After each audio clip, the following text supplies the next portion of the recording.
going on? I'm Brother Johnny Mac, and this is Impact Evangelism, the YouTube channel that's all about evangelism. So if you're into evangelism, this is the channel for you. And the title of this video is Winning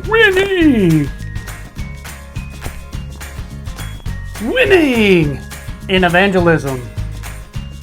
Years ago, when I was in retail management, we had a thing where if something was going wrong in the store, or some big problem was going on, or some big job needed to be done, we would call it an opportunity.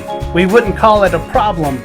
Now, it didn't change the situation, but it changed our mindset into handling what was ahead of us. Let me give you an example.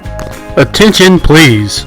We have a toilet paper display on fire at the end of aisle 8, and soon the store will be engulfed in flames. We have a fire at the end of aisle 8. Thank you. Attention, please. We have a fire at the end of aisle 8, and lives can be saved if you would go help. Attention, we have a life-saving opportunity at the end of aisle 8. Thank you. Do you see the difference? We have the same attitude as Christians when it comes to sharing the gospel. We have this, oh man, I gotta go tell people about Jesus attitude, instead of, man, I get to go share Jesus with people and their sins can be forgiven and they can have a home in heaven forever. Man, that's awesome. What an opportunity. But it usually goes something like this.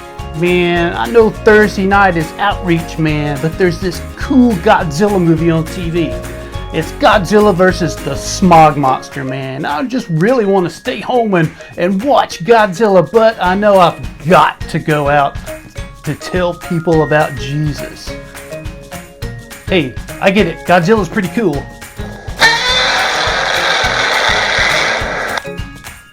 But you know what's even cooler? Is telling people about Jesus.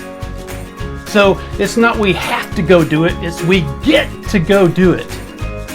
Now, some people have a problem with sharing their faith, and they have what is called what if-titis.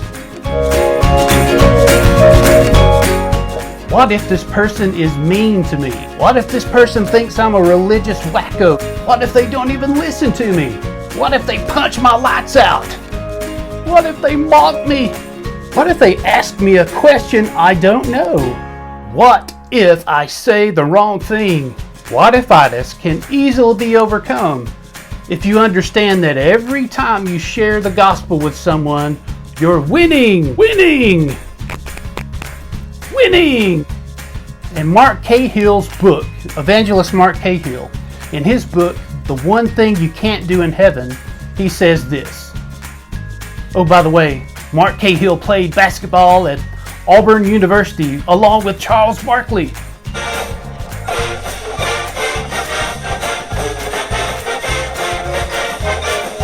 That's terrible.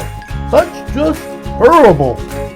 Man, that really is a terrible impression. In his book, Mark Cahill says there are only 3 outcomes to every time you share Jesus with someone. And here they are. Number 1, the person accepts Christ. Number 2, we plant a seed that will be sown in the heart. He might get saved at some other time. And number 3, they can reject Jesus. Now, wait a minute. That third one doesn't sound like winning. Let me explain. The Bible says that God blesses those who are obedient to Him. So even if someone rejects you and rejects the gospel, you're still being blessed by the Lord, and you're still carrying out the Great Commission which Jesus commanded all Christians to partake in, to go out into the world and make disciples of all nations. And sometimes we don't even know, they might reject us then, but we don't know if a seed has been planted. Even though they might reject us at the time, later on that seed could have been planted and they might be saved. Either way, it's winning. But what if they're really mean and really obnoxious towards you, and they want to fight with you and argue with you and say bad things to you, and maybe even want to punch your lights out.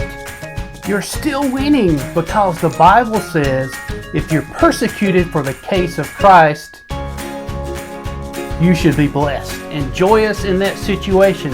So if you suffer from sharing your faith with someone in the right way, it's a winning situation. All three are winning outcomes.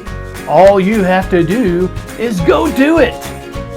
So if you want to make an impact on this world, what are you waiting for? Go out today and share the gospel.